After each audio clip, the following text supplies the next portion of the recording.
Hello everyone, and welcome to Bright Blue's Drink Discussions. I'm your host Ulfit, and today's topic will be about how COVID has been handled all across Europe. Hi, my name's Patrick Jeffries. I'm 34 years old and I'm from the United Kingdom. This is my second Drink Discussions now.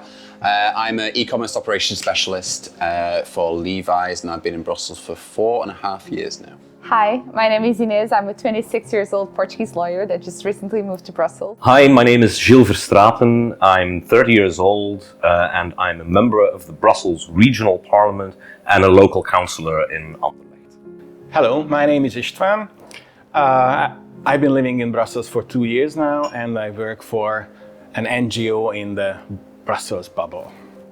Hello, my name is Paula. I'm 24 years old. I just moved here and I'm a teacher. Hello everyone, how's everyone doing?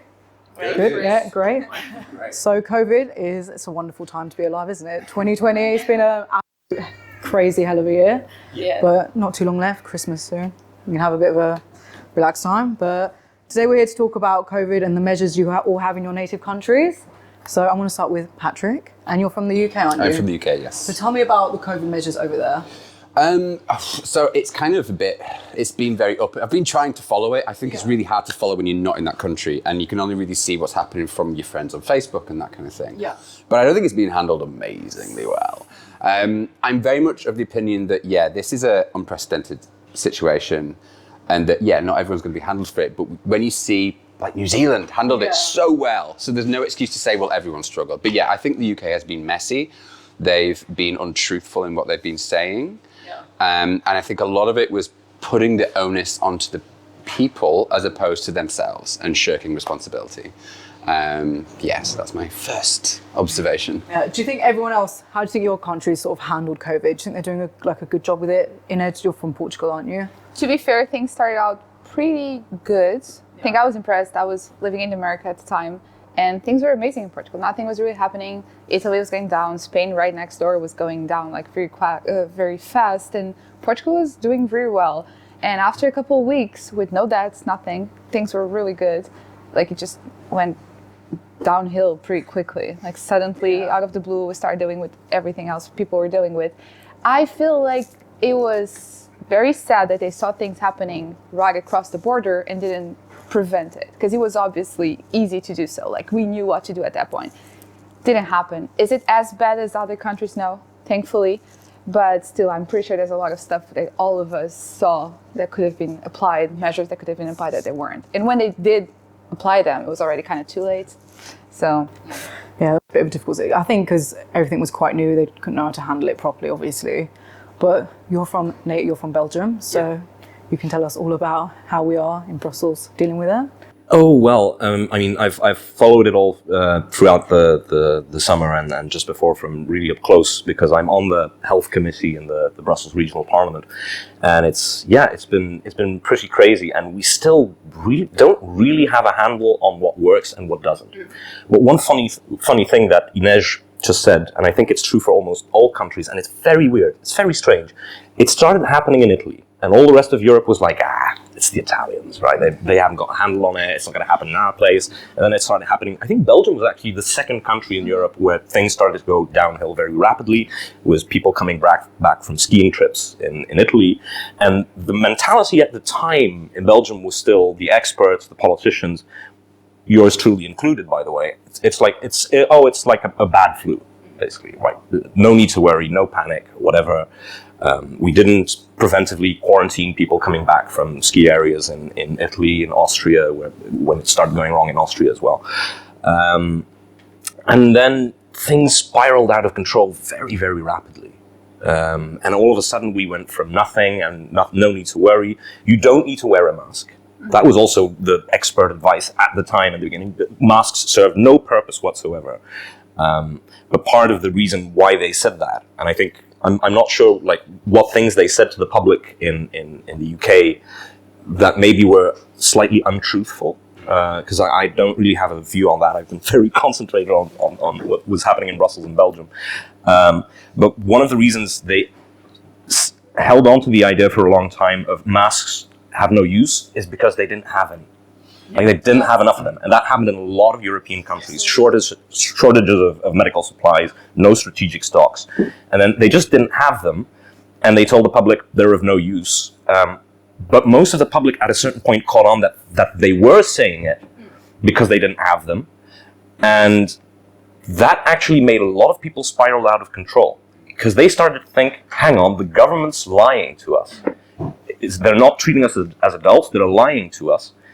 And I've actually seen this with some people. It spiraled out of control that they went straight into conspiracy theories and things like, if the experts and the government and the academics and all these people are basically lying to us about this one thing, then what are the other things that they're lying to us about? And they stop believing anything. And then you have a real problem with people also applying the measures. So one of the lessons, I think, for politicians throughout this crisis has been, if you treat the public like adults, if you treat the citizens like adults and you explain why certain things are necessary and you're honest about it, I think people will follow the things. But if you start treating them like children, you're going to have a bad time. So, but yeah, it's been crazy. And Belgium has unfortunately been one of the worst countries in the world in terms of numbers. But it remains unclear, like, are we counting the right way or not? And what has actually happened? What role does population density play? Because Belgium is, particularly the north of the country, is just one string of urbanized areas, cities with hypermobility. Between all of them, people live very far from where they work. And so what part does all that play in the rapid propagation of the virus? Definitely. So we don't know yet. You just don't know. Stephen, how do you think your country handled it so far? Well, at the beginning in particular? I've been based in Brussels for almost 2 years, but there was this weekend, I remember the date, the 12th of March, when I had the plane ticket home, so that I'm going to spend the weekend at home and come back, but actually it took me 3 months to return. So, because simply there were no flights, or the flights were cancelled. But it gave me the chance to have a look at how the Hungarian government is handling the situation. And when it comes to numbers, I think they were very successful because I don't know the exact numbers, but actually the full number of people who were infected was lower than in other countries. Why was that? Probably the government was clever, probably we were lucky, probably Hungary doesn't have that many people traveling inside and outside. There are other ideas, namely that in the so-called Eastern Bloc in Eastern Europe, when we were kids, we received a special vaccine that other countries didn't. It's called the BCG. I don't know what it stands for, but there seems to be some evidence that if you got this as a child, this vaccine, then you are a little bit safe from the coronavirus. We all have it. And probably, what about Poland? Is it the same? So maybe we were a bit lucky about that. Other than that, it was really crazy. Like the Prime Minister is making a statement in the evening that we are doing everything to keep the schools open because it's so important. And then by the time the media starts echoing it, we're gonna keep the schools open, then they say, sorry guys, we're wrong, we have to close the schools and nobody goes to school anymore. That's a very interesting topic I want to get back onto in a minute. Sure. But tell me about Poland. Was it as strict or was it quite... Yeah, I think it's very similar in all of European countries. So we all see what's happened in Italy. Yeah, and nobody took a right, I think we were very, very late to react in any way for a coronavirus. But it started with a lot of panic, and it was also used as a political weapon, in my opinion, because we have elections in that time.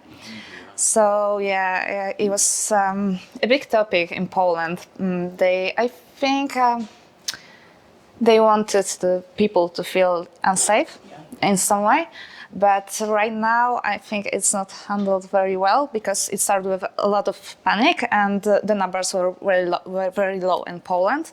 And right now we have the biggest numbers ever and nobody gives a, right now about it. Do you think any of your governments are actually making positive change or they're actually doing a better job at this current moment in time? Do you think at all? Well, I think maybe a little bit of improvement. I think very good point about what you said in terms of your government where they said one thing, but then they said, sorry, we were wrong, do this. The UK government doesn't apologise for anything. They will make you sound like as if it's your fault. And the frustrating thing with the UK government was how hypocritical it was and how many U-turns they made. I mean, Dominic Cummings, that was just an absolute shambles of a... It was terrible, the way they handled it. Dominic Cummings is basically Boris Johnson's right-hand man, and he was the one who put together all the policy about going where you could go, where you couldn't go, etc., lockdown laws, and then he drove him, his wife and his child up to Durham, all the way from London, stayed there with his family, then did a 40-minute car drive to visit a castle on his wife's birthday, and this all came out. This all came out in the press. You weren't allowed to do that. No, you weren't allowed to do that. And he was the one. He was the one who's like coming up with the policy. And then he did a press conference, which as a civil servant, he never should have done. He should never have had to do a press conference. Boris Johnson should have done it. And his excuse for going to the castle was that he had to drive back to London. He wanted to test his eyesight, so he was driving for a 40-minute with a kid in the back to test his eyesight to make sure he was safe to drive. Which is just, come on. And the scary thing is people in England went, okay, yeah, fair enough. Of course he's got to look after his child. It's like, this is just, yeah. So that was a bit of a shit show, to be honest. There was a lot of hypocrisy in the UK. Yeah. Do you think your politicians, were they handling it very well, or were they basically very hypocritical themselves? I think there was a lot of U-turning, and I'm not sure if it's the same thing in your countries as well, but we've had I think in most European countries, some taste of what technocracy looks like as well, right? Where you have this very difficult relationship between the experts, and the experts don't agree on everything in between them. Like, should we do the more Swedish thing and let people go out more? Should we close the schools or not? And in Belgium as well, because of the federal country that we have, that's very complicated with certain competences at the regional level, half of competence at the federal level, like health policy is all over the place. Like everyone's competent and no one's responsible, right? And that was sort of the problem. And even sometimes they constitutionally had to figure out, for example, for contact tracing, like, hang on, who's actually competent to do this constitutionally? Should it be the regions that do this, or is it the federal government? And it was constant discussion, U-turning, changing opinion. For example, Flanders really wanted to keep the schools open, and Wallonia really wanted to close the schools down. And the experts were diverging in opinion as well. And in the end, it was Wallonia that won out, and we did close the schools. And then Flanders kind of came around to that point of view as well, because they said there's so much panic that there's no point in keeping them open because parents will keep their children at home, and then you'll have some children that go to school, some that don't. This is not going to work. We need to find some alternative, like e-teaching online, using technology to continue schooling. Which is brilliant, by the way. I think it's insane how much life changed in that way, for people having classes through. I don't know how it worked here. But was it for good? It was a big change, but was it for good? I have to say, I'm the first one to criticize the government, really. But they were very fast at implementing a way, because Portugal is not a rich country, right? And most people do not have access to internet or even a laptop at home. And in 2 days, they managed to put up a system where professors would go to a public channel, and there were classes happening in the TVs for every kid in the country. And in 2 days, this happened. It was insane how fast it was. Was it great? No. Were the professors used to it? Obviously not. No teacher is supposed to be doing this out of the blue in front of a camera. They don't know how this works. But it was insane how good it was. And I even have goosebumps saying this because I was so impressed of how everyone got together in 1 day or two, went to a studio, managed to do it. Even we have a president that really likes the public, he's everywhere kissing people. And he went on TV, and even he's a law professor actually, and he gave this citizenship class for kids under 10. It was brilliant. I have to say that kids really were better than adults at dealing with this, at least the kids that I know. Everyone's very excited. They were going to the classes, doing their homework from home. Is it good? I'm not sure. I'm used to online classes, so I'm fine with it, but also I'm 26. But for kids, I think they dealt with it way better than most people, grown-ups that I know. Well, I happen to have kids. Yeah, and they were... Who go to school. My son is 16 and my daughter is 13. And I have to say that it wasn't that easy. I mean, they did enjoy certain aspects of it, they don't have to go to school in the first days. But then came the time, and actually they needed the company of their peers, of their friends. It's okay, talking on Messenger or Viber or whatever. It's fun, but then it's very different. You cannot go football, for example, or whatever. You're just hanging out with the friends. That was missing. So they were really they didn't take it very easily. And second, when it comes to how effective it was from from a school or education point of view, probably it wasn't very. Sometimes you need assistance from a teacher and the feedback from the teacher, especially when it comes to mathematics, for example. Parents had to spend a lot of time with their kids to explain, if they can. But my son is, 16, and they learn things in chemistry and whatever. I used to know, but that was a long time ago. So how shall I try to explain something that I don't know myself? So that was not easy, and that's probably. To have this complete digital, it was such a great experience. Let's stick to it forever, and then nobody has to go to school. No, that's I miss my colleagues so and people much. need to socialize. Come on, we're like social beings. Like I missed it. Education industry. So what's your opinion on it? Do you think everything's going to move towards technology and education through computers and everything? No, I don't think so. Because for one of the things that my friend from Hungary, I'm sorry, Istvan, that Istvan said is really important, especially for kids. Like, they need to socialize with their peers. That's incredibly important for not just for fun, but for their fundamental development for children. That's incredibly important. So you can't move everything online. That would be depriving children of a fundamental experience in growing up to become fuller adults. But also, like, I don't know what your experience has been, but my experience with parliamentary meetings and debates online was hell. They're incredibly dull. There is no real debate, no real interaction. Everyone gets his 5 minutes. You can't really interrupt anymore. It's dead. It's dull, and you don't to debate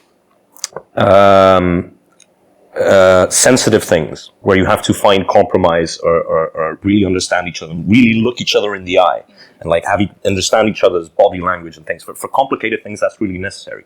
Like, an online meeting works very well if you have like some short practical things to handle. But once things get complicated, once you really have to negotiate something, you have to see each other in person, or it doesn't work the same way. So that I think that physical presence and being with each other and seeing your colleagues on a regular basis to keep in touch, to build fundamental bonds, to build trust and all that, I think is incredibly important. So it will be used more. It's an inevitable evolution, I think, that we don't have to move all around the place for everything all the time. Like, especially for politicians from all over the country to arrange like one stupid practical thing. You don't have to come all the way to Brussels anymore. You can do it at distance. So that's very practical. But for the really important stuff, I think people still just need to see each other in person.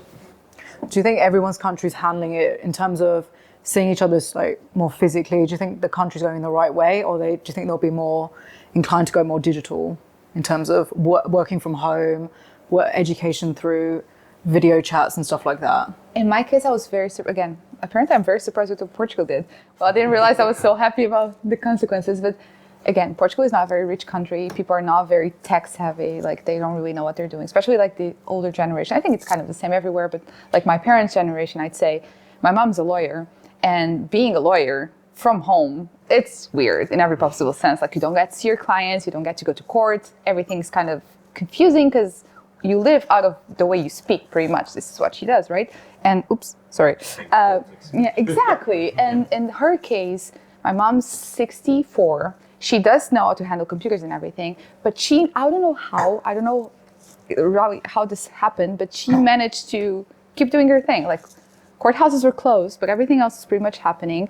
And my father's a law professor, and again, he's 70 years old, and he's teaching through Zoom, doing a great job. I'm surprised. And I've seen more people willing to make the change than people complaining. And I think, like, overall, that's a good balance. Like, to be fair, most people want to learn. Do they know how to? No, there was no trainings, no nothing. These people went home one day and they said, here, this is Zoom, learn. Like, go on YouTube, I don't know, find a way. So I do believe at least Portuguese people, the ones I know, they have this kinds of jobs that you depend on seeing people, like professors, like lawyers, like politicians, like all of us pretty much.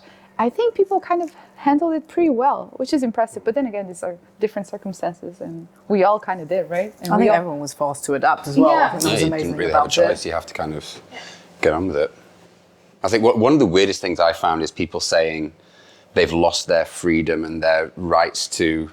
I just find that I don't understand how. I don't like wearing a mask. No one likes wearing a mask. But at the moment in Belgium, we can go out, we can meet friends, we can exercise, we can go to restaurants, we can go to bars. You have to wear a mask for part of that. How is that losing your right to? Sure. I can't understand that terminology. I find that quite strange. Yeah, the jump from like. Yeah. Honestly, it is. I do understand that perspective quite a bit, because the restrictions that we have had in terms of not being allowed, but this was really mostly for the lockdown, right? You've got the easing of the measures now, but still there are fairly strict restrictions on how many people you're allowed to see, under what circumstances, when bars have to close, like forced closing hours and these things. And these are all measures, and it is a comparison that does make sense to some degree. These are restrictions that we haven't seen and have even gone beyond the restrictions that were enforced during the occupation of our country during the Second World War. Like, even the German occupation did not go as far in the enforcing of certain measures as we have done now during Corona. It has been insane to ask that of people. Like, you are under house arrest, basically. You cannot leave your house. In Antwerp, Completely different things. Huh? Are they not two completely different things? They are a global pandemic versus something which was absolutely, which is what justifies taking those measures to some degree. But how far can you go in terms of, you have a certain health risk, you need to sort of weigh how extreme is that health risk with what are the fundamental freedoms and liberties of people, because otherwise any health risk could potentially be used to have very heavy restrictions. And it's a very difficult weighing up. Also, like, for me as a politician, I still have to figure out every day, where do I stand on this? How serious is this crisis? Do we need more measures or less measures? It's been very difficult for politicians to figure out. Do you have any health conditions that kind of make it harder for you during coronavirus? Because I don't think most people do. No. And I think all of us that don't have health conditions are going to think that way. The thing is, we're supposed to stay home or restrain ourselves from doing certain things for people that do have problems. And that's the thing that we kind of ignore because we don't feel it in ourselves. Like, I know I stopped doing what I was doing before because I have a grandfather at home who's 90 years old, and that's him. I'm trying to protect him, not me. I probably wouldn't die from corona. Well, cross my fingers, but like, nothing bad would happen. And it's easy. I don't want to like say it in a weird way, but it's easy for us to think like, it's fine, it's a flu or it's something awful, but whatever, you stay home for 2 weeks and you got a flu and it's awful, you cry a little bit, you're over it. But people do die from it. And in my case, thankfully, I have nothing. Most of my close people, the people that I know, have nothing. But what happens if I'm actually in charge of passing it to someone that will die from it? Or not even die. Some people just have problems for the rest of their lives. So that's why I think the initial measures were justified. Also because we didn't yet know what we were dealing with. Things were getting out of hand extremely rapidly. The main problem was we cannot overload our health system, because we saw the scenes from northern Italy. It was absolutely dreadful. Even in Spain, what happened there is just beyond belief. Thank God it never got to that point in Belgium. And I'm incredibly proud of our health workers and our health system and how they handled the thing, because it was bloody insane at a certain moment. But now that we're starting to come to a thing where it's starting to slow down, and it like increases a little bit and then it slows down again, and then the question is it because the measures are working, or is this just the natural course of the virus? We don't really know. And now I mean, more now that there's more of a dilemma of how far can we go in restricting people. Like, one of the fairly unique Belgian measures is this idea of the bubble, right? I guess maybe you've all heard of this, maybe you haven't. But technically, you're only allowed to a limited number of people, and those people can also only see each other, and so have to form a closed bubble. And they can't. How close is it though? My honest impression, and I'm like, should I even say this as a politician? But my honest impression is that no one is really strictly applying that measure. But is anyone strictly applying any measure though? The masks. You can see. Yeah, that's true. That's correct. I think it's very. But maybe in workplaces they're not. That's the thing. I think my confusion around the masks is, which, like I said, I'm happy to go along with it, is that you can go to a restaurant and sit with 5 people, with a meter away, you've got 5 more people, you can take your mask off. But if you get up and have to watch the toilet, you have to put it back on. That's the bit that I don't understand. I don't understand what the difference is in the two. I think it's to help people keep in mind they have to wear it. So if you have to force yourself to get up, put it on, and go somewhere and come back, take it off, I think it just forces your brain to process the information more than just like. But then you have the problem again. Are you treating people I think it's as more adults? economical. I think they just want to be able to keep businesses open and keep the economy going, which I completely understand. And fair enough, they have to do it as well. Because if you're in a restaurant, you can't wear a mask when you're eating. Yeah. I mean, at 9 o'clock at night when I'm walking my dog, I'm not going to wear a mask out in the street when there's nobody there, because it just doesn't. I wear it, but I have it on my chin. If the police car comes by, I put it up. But I do see that a lot. Like when early in the morning, I'm in the street and someone is approaching from the other direction. They are not wearing the mask the proper way, but the moment they see me, they just pull it up. And that's what I do back. That kind of makes sense, right? Like no doctor is going to tell you that there's Then we no kind one of around look each you. other in the eye, you're a fine guy. Yeah. In Brussels, technically, you have to wear your mask at all times. Like in Antwerp, it's different. There, they say the rule is you have to keep a mask on you. You have to have one with you at all times, and you only have to wear it when you're in crowded places where you cannot respect social distancing. Do you think they're enforcing it hard enough? Do you think they're actually going to go there, find people? Do you think they're actually enforcing it? All I've seen is the police occasionally speaking over the megaphone saying it's obligatory to wear it. I mean, when I was living central, March, April, May, June, through the initial part of it, and I saw them going up and splitting groups up, but not very often. Depends on the police zone as well. Some of them are stricter than others. It seems they've given it up, because I just live above Flagey, and when I go home, I have to cross Flagey and also Châtelet. And it's like, people are not necessarily keeping the social distance, so to speak, and police just kind of leaves them alone. Because when I first came here, I didn't know there were masks. You had to wear it mandatory down the street. And I walked right past the army and they didn't say anything. Like The army can't intervene in civil affairs. They could say something like, just put your mask on. No one would ask them for their duties. Like if someone with a gun is telling me to put a mask on, I'll put a mask on. Like I'd be more inclined to put a mask on if they're pointing a gun at my face. Yeah, it would be just an advice. But Well, that would be a bit extreme. That would be taking away my freedom. I think one of the things that made me laugh with the UK was how the Black Lives Matter protests, and everyone was outraged. How dare they gather in the streets? How dare they? But VE Day, they were allowed to do the conga down the middle of the street. The BBC celebrated people gathering for VE Day during a lockdown. Everyone was fine with it. But the Black Lives Matter protests, outrageous. That wound me up so much. Same thing happened in Portugal. We have every year there's a gigantic Communist Party, which is kind of a festival. There's music and everything, but it's mostly for people part of the Communist Party. And every year, this is an event that happens in the north of Portugal. And people are like, this can happen because quarantine, blah, blah. The same week, there was a gigantic book fair that always happens in Lisbon that had more people all together than the party, but people were only talking about the party or the festival, the communist festival, because it was a political decision. And everyone's like, fine, go buy your books, be cultured, that's fine, as long as you wear a mask, but you cannot go to the Communist Party. It's selective outrage, isn't it? No, that happened in the Black Lives Matter as well. A lot of that's down to the social media as well. It's what social media is portraying and what people are spreading. And like, I think we were talking about conspiracy theories earlier.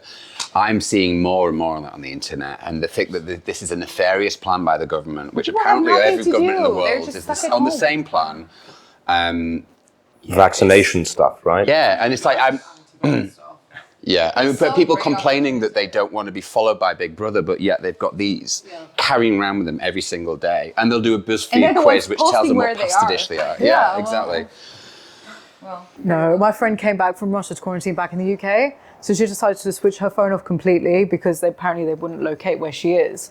But I find that very silly. I doubt they're going to track every individual person. There's not enough people to track all of us. Yeah. You would need all of us to track all of us for it to be very difficult. We agreed that they can do it with us. Whenever we download an application or whatever, we sign it. Yeah.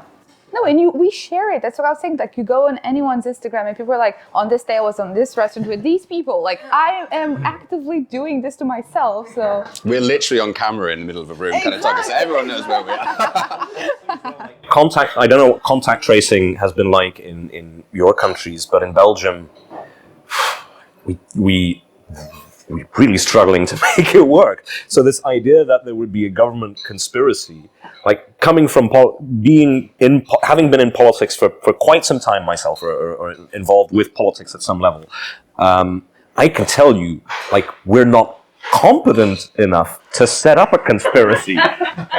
Like, even if we tried, it's just, there is so much argument between people and discussions and little schemes happening, and if I do this, then this will happen, and political scheming and all of that stuff. Like, thinking that, like, all the world governments and things, and people like Bill Gates, and they're all conniving together, and even if we tried to set up a conspiracy, I guarantee we would fail miserably, because it's like, things are really complex. Making a conspiracy is not as easy as it seems. Yeah, I think what's terrifying is that we can laugh at this, but there are so many people out there who have genuinely swallowed this, and I've tried to engage with them when I'm talking to them. Instead of just laughing at them, I engage. Right, give me some evidence. Show me what we've got. And you've got to do the research. Like, no. You said you've done the research. You found the facts. Give me some facts. Oh, there's some articles out there. It's like, that's not evidence, and they're just.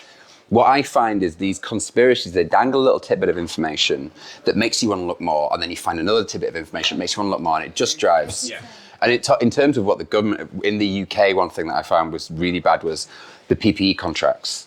They were all traced back to one of the Conservative guys' friends that they gave the Track and Trace Act with the exact same thing, and giving it to their friends and their family members who could come up, and then they failed every single. But has it worked? Do we know of a country where contact tracing has worked really well? No. Maybe Taiwan, which responded very well to the crisis. South Korea, maybe. Sure, but what was New Zealand's secret? I don't know what New Zealand's secret was, but they got it to a point where they had like 8 infections, and Donald Trump even mocked that. That was the anyway. Not. But do you think because their population so small? Do we want to open up the can of worms? Their population is People very live small further as well. from each other. Like, Yeah, and It is gigantic very it is territory. very, very outbackish, yeah. To come back on the conspiracy thing, though, the question that I'm asking myself is, why have so many people, and I've seen this with, like, people at the base level militants, people that I know, who I know are educated, sensible people who have fallen into conspiracy theory or, like, these crazy ideas and tidbits of information. And I think it really has to do with the government U-turning so much. Not always being fully honest with the public. Sometimes the media actually not being critical enough at certain times, because they thought we have to support whatever. I would say that most people that fall for this kind of easy way out with the conspiracy theories, at least in my case, or case of people that I know, is because these people don't really listen to the public speeches of politicians. They go straight for the news outlets, so they don't even they don't have access to the whole story. It's so easy to just read something on the papers and be like, this is what he said, out of context. But here's the thing. It's people that would normally have, up until now, would have listened to the experts and to the politicians, who have now said, for certain reasons, I don't believe them anymore, and then start looking for alternative sources of information and fall prey to crazy conspiracy theorists. And I think in a lot of countries there has been a breach of trust, particularly also because what happened in Belgium at certain times is the experts started attacking each other on Twitter. You know, the experts, the academics themselves, some of them showed them of their most childish side. But then it happened between politicians at different levels as well, criticizing each other, or the politicians criticizing the experts, or the experts criticizing the politicians, and it just spirals out of control, and so much trust has been lost. And I think that's why a lot of people are starting to turn to conspiracy theories, because they don't trust the authority. I can see you're like ready to say something. Yes, because I think that the government or the people together did something quite well. Namely, they could stop the very, very rapid infection in a society, so that the actual numbers were not very high. So that was the average person who was judging from their individual experience, saying that, well, I don't have too many people who are involved, because in the first phase it was very typical that in these elderly people's homes and other closed societies, other close communities, the virus was spreading. So generally, they thought that actually it's not that very dangerous, because I don't know anybody who got this disease or got to hospital with it. So it's probably not very not that bad. But this was, I believe, largely because actually those measures were in effect and people were respecting them. Can I just ask a very quick question, because I'm very curious. I'm sorry, I don't want to take your bus at all. But we were just talking about how there was people lost trust. And my question is, do you think trust was there prior to this? Because in my case in Portugal, I believe when the government tells us to do anything, people go the opposite way. So I feel there was never, I think this is the story of politics, right? There's always people going to agree and disagree with everything. This is how it goes. We all know it. And again, coming from a lawyer, we all know that people always hate politicians and lawyers. So I know the drill. I feel like if you distrust any profession, it's those two, right? But I feel like trust wasn't lost. It just was never there. And this just made people doubt the idea even more. But then my question to people I know that went into the whole theory thing is, so what would be better than this? Full anarchy? Would this be better for anyone? When people are so distrust of the measures, what would they propose? Because no one proposes anything. I haven't heard one person saying, people shouldn't do this, they should do the opposite, or they should do something else. The problem with that, though, is when countries start to split and divide, you get situations like Donald Trump happening. Because it splits opinion and it allows people to distrust and go for something else. They want something new, and it might not be the best thing, but that's the way it is. And I hate to use the B word, Brexit, that was the same. There's a lot of mistrust in what the information. 350 million for the NHS. But still, you cannot compare the UK to the US, though. God, no, they're like apples and pears completely. Yeah. But in terms of trust within a country, with the government, the UK is split massively down the middle, and the USA is the same, but in different quantities. It's just. I don't want to go into the US. Sorry, obviously this is about Europe, but I was going to school there with a lot of Chinese students because they do go a lot to the US. And when Trump started calling this the China virus, I had friends being spit on the streets because they were Chinese or they looked Chinese, which is enough. They could be fully American, obviously, and situations like this, and then the Black Lives Matter situation happened, and you're just people are so they're digressing from whatever's happening, and they're just so frustrated with the world that anything is an excuse to just go insane. And that's what scares me really, because the whole health thing, I think there's experts, I don't know anything about the subject, but people are going to fix it at some point, right? We went through the Spanish flu and all the other pandemics. This thing has happened before, not in our lifetimes, thankfully. But what scares me is how the world's going to end after, where are people going to stand regarding anything else? Because people were just so madly insane about situations that normally are okay. How can a Chinese student be in, this happened in Lisbon too. I know people who are born and raised in Portugal, but are Chinese heritage, and they were called the givers of the virus. And you're excuse me, I haven't been to China in 12 years. What are you talking about? It's insane. In my country, people for a while stopped visiting the so-called Chinese shops. Really? It's insane, right? It's so stupid. Yeah. It's people's attitudes towards it. Testing is a relatively new thing. We have to, when I came here, I got no test done at all because they didn't ask me for anything. So how do you think, in terms of testing, will, say for the UK, do you think they're doing enough? Do you think they should be doing more testing? I honestly don't know. I don't really know what the testing setup in the UK is. You probably know more. You've just come there recently. I can only speak from experience here. I was in Amsterdam last weekend, so I got tested.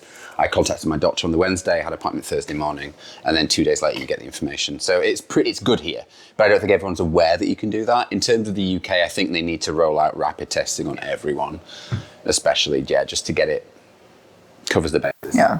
Do you think testing is a vital part of tackling COVID?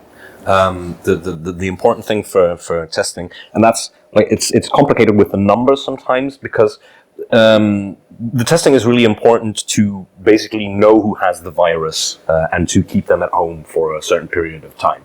So to stop the propagation of the virus, and that's what allows your society to open up completely as well. Because if you know who has it, or you know of a lot of the people that could potentially have it, you have it, you stay home. You don't have it, go about your business as you want. And then that's part of opening up societies again. But we shouldn't get confused about comparing testing numbers in terms of the number of positive cases we have, because certain countries test more, others test less, and so these comparisons are sometimes a bit stupid in my view. We even had it within Belgium that there were differences, for example, between Antwerp and Brussels. There was this entire discussion. They were testing a lot more in Antwerp, so they had a lot more positive cases, and they said there was a crisis definitely in Antwerp, and they said, oh, well, in Antwerp the situation is terribly bad, but in Brussels it looks okay. But they were testing a lot less. And then they started testing more again, and then it seemed like, oh, actually Brussels is catching up, logically. They're not that far apart, Antwerp and Brussels. I think one of the measures of how serious the crisis is how many serious cases there are. How many people are hospitalized, how many people are in emergency, how many people need a ventilator. And, that's one of the real measures of how serious the crisis is, more than the number of positively tested cases, because a couple of months back we were barely testing. Do you think it's going to get worse in Hungary?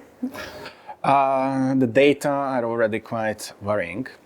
It seems that the second wave is coming, and it seems that the second wave might be bigger than the first one was. So I don't know. I can only hope because we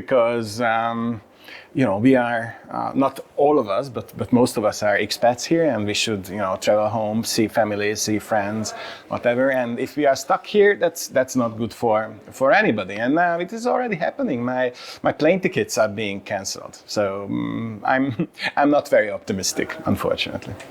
Optimistic about Belgium, or? I think if this crisis has proven anything beyond a doubt, it's that we are really, really bad at predicting the future. 2020 vision is indeed the right thing to call it. Oh dear. So I don't know. Various experts are saying various things. Is there going to be a second wave? Will it be worse than the first one? What about the idea of group immunity? We still don't really understand how the virus operates. Do we build immunity to it once we've had it? And so what is the right strategy to move forward? I think no one really has the definite answer. I suppose that I almost hope that the thing sort of dies down naturally. I think that's the best thing we can hope for, but it could be the opposite. Because if we have to wait for a functional vaccine, it's going to be a long time coming. I mean, we've been in this situation for 6 months now. It's quite radical. It's quite extreme. I simply hope we can get out of it as quickly as possible. But as said, once the flu season starts, we'll see. Okay. Inez, how do you think Portugal is going to go forward with this? I'm extremely hopeful. I feel like past couple of weeks have not been that good, but also people were fed up. They wanted to go out, they wanted to travel, they wanted to go to the south, up north, everywhere. We're very close to Spain, so that would happen. I do think things are going to get better. Maybe I'm the crazy one that believes in that kind of theory, but I do think things are going to get better. And I feel like worst case scenario, we just have to deal with this for as long as it lasts and wear a mask and do this weird lifestyle we're having now. But it's working, honestly. I think it's working. Things are getting better. I feel like it's not as drastic as I expected it to be back when it all started. And all I can have is hope, really. And I don't know. I think we've seen a lot of craziness in this world so far, and I'm only 26, and I feel like, to be fair, we can't complain that. I can't complain that much. I personally, because thankfully, no one around me had issues with it personally. So with the UK, do you think they're going to get any better, any more, less hypocritical? I'm going to try and be cautiously optimistic. I hope so. And no one knows. Nobody knows. Yeah. And it's really hard to kind of judge it and guess. And I think you can try and put as much hope and faith into it as possible, or you can get really depressed about it. You just got to go with it. For me, I haven't seen my family since December, which includes my nephew who was born in December, and I'm seeing pictures of him growing up. And I was meant to be in the UK right now, actually, to go see my family. So I'm hopeful. Yeah. We shall see. Can I just say something very quick? If we're stuck here for Christmas, can we spend Christmas together? Because I don't have many people around. Who's going to cook in? I'll cook. I don't care. I'll do anything, but I don't want to be alone for Christmas. Everyone brings a national dish. Huh? Sounds great. Yeah, okay. Perfect. I'm done for it. Does England have a national dish? We'll bring some chips. Yeah. Fish and chips. No, we can't bring chips. We're in Belgium. No. Can't do that. It's the most offensive thing you can do. I'll bring some codfish. Thank you so much for coming, everyone. That was a really good discussion.